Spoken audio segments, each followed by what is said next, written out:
こんにちは。今回もバージョンルナ7遊興の激戦エクストラをいつも通り星5キャラ無凸星4武器のみ生物スコア130以下でやっていきます。最初の敵は狼、編成は妖怪マービカです。今回のコンセプトは難しいコンボは禁止です。別にコンボがうまくできなかったわけじゃないんだからね。今回使ってるコンボは銃撃3回再集弾、銃撃3回再集弾、スキル通常にこれだけです。操作的には通常ボタン長押しして離す、長押しして離す、スキルボタン通常2回押すです。簡単ですね。ただポイントとしてシトラリの氷付着を見てから銃撃を開始するようにしています。原神上手い人たちはスクロース爆発を氷変化させて妖怪を連続で入れるコンボを使ったり、シトラリ妖怪コンボを使ったりするらしいですが、エクストラぐらいなら別にブルブル妖怪でもできるんだぞということですね。別にコンボがうまくできなかったわけじゃないんだからね。もう一つのポイントとしてスクロースでのバリア割りを高速にやるというのがあります。バリアを早く割れると最後の1回マービカ爆発を入れられました。狼登場後の1回目は配信中に教えてもらった通常1銃撃スキルジャンプ、通常4銃撃スキルダッシュを使っていました。2回目はスクロ爆発があるので正直適当です。どちらの場合も割れる直前でベネットに戻してローテーションを開始し、ローテーションの中のスクロスキルで氷シールドが割れるようにしています。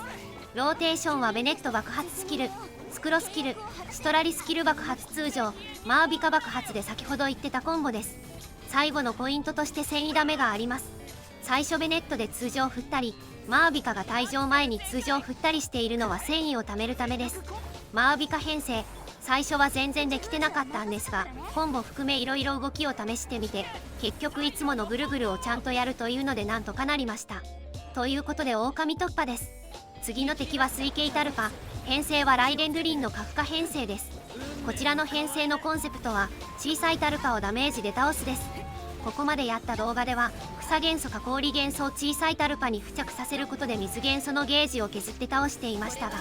小さいタルパは付着だけではなく HP を普通に削ることでも倒すことができるので、そっちをやっていこうということです。これをやる場合、編成に草や氷を入れなくてもよくなるので、シュブルーズかフカ編成を使えるようになります。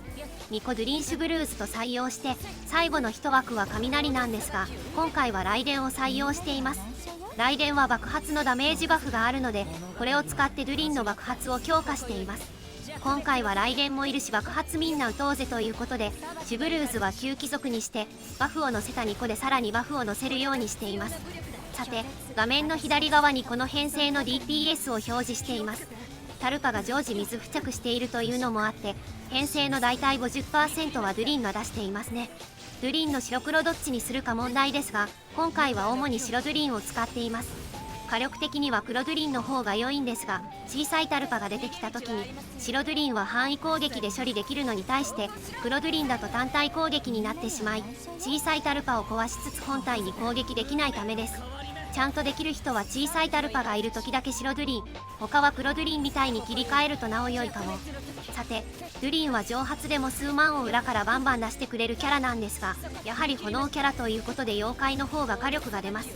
もうすぐ実装されるローエンは公式が出してる情報的にドゥリン妖怪を支えられる氷付着を持っているかもしれません。非常に楽しみですね。まあみんなもうサンドローネに意識がいってしまってる気もしますが、ということでタルパは突破です。最後の敵は海岸せし者、編成はニーロー開花です。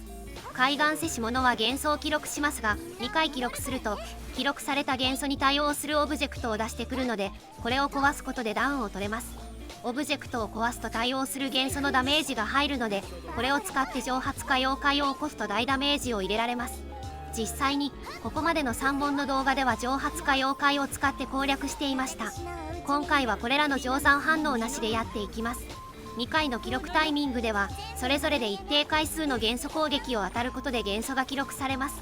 通常は5回、1回目と2回目で同じ元素を使おうとすると2回目は15回の元素攻撃が必要になります。今回の編成でオブジェクト破壊に使えるのは水元素のみです。15回の元素攻撃は普通は結構手間取ったりするんですが、今回の編成ではニーローとバーバラのスキルの両方で水攻撃が起こり、さらにバーバラの通常でもゲージを貯められるので、そこそこ早くゲージを貯められます。記録した後召喚されるオブジェクトは対応する元素が常時付着した状態になっています。今回は両方水元素になるので、これに草元素を当てるだけで大量の豊穣開花を起こせます。大量の開花が起こるので、こちらへのダメージだけでもかなり痛いです。今回は HP ゲージだけを凝視しつつナヒーダで通常を振り、やばくなったらラウマに交代してまた通常を振るという動きにしています。ギミック破壊の際のちょっと面白ポイントとして、普通の編成では飛んでる本体には攻撃をなかなか当てられませんが、実は豊穣開花は普通に上の本体にも攻撃が当たっています。この仕様のおかげで定山反応をやらないことで失われる分の火力を補えています。この仕様もあって今回は草キャラの熟知も普段以上に意識して持った方が良いです。ということで今回もクリアできました。今期は今のところさすがにもう編成案はないですが、ローエンならいけるかなと期待したりしています。いけたら動画にします。ではでは。